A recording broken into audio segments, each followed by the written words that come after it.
Now, the starting point in my mind was to think about, what is a product and what is a service, because in the modern business world it seems those terms are very interchangeable. And if we think about a product for a second, a product we imagine, I think, would be something which is real and tangible, and it has a function and it has a set of features about it.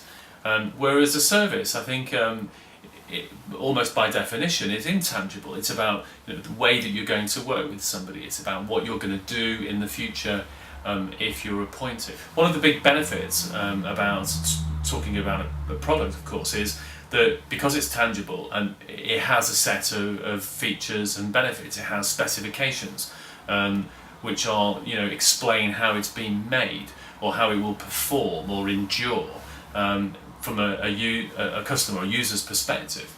And those are very, very helpful, aren't they? Because what you're able to do with a set of features around a product is to explain very succinctly and often in a way that's very accessible to a client exactly and precisely what the client's going to get in return for buying them.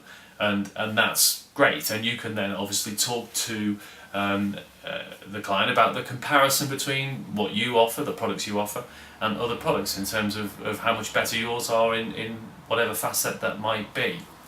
I think when you start talking about services, it's so much harder, and it also is very much around the individual, because of course when you buy a service, if you're asking someone to assist you, then you are clearly buying a person, and it's therefore very much more about the individual. It's about whether or not you believe them, whether they have the right skills and capability and experience to help you.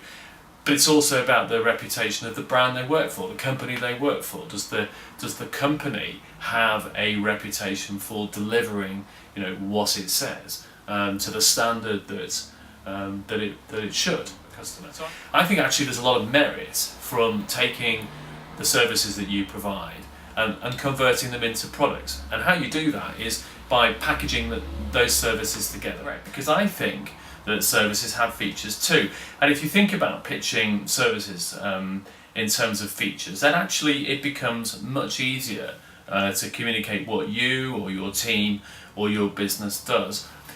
The services become a list of features that are built into the way that you do things, that are essential to satisfying a client need.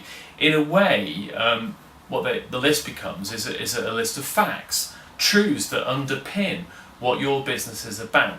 It allows you to affirm your capabilities, and it gives you permission to talk about you or your team and the way you work, and it's that allows you to differentiate your business from competitors.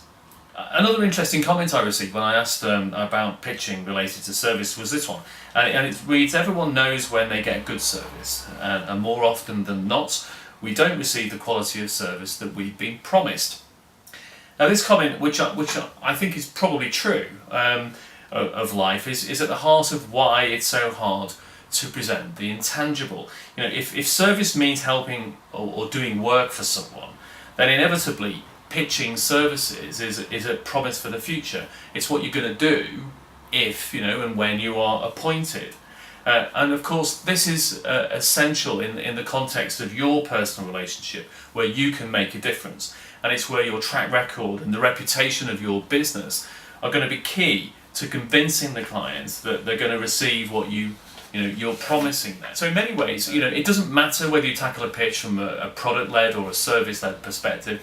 I don't think there's any doubt that if you package your services as products and you talk about them in that way, it makes it so much easier for the client to understand your offer.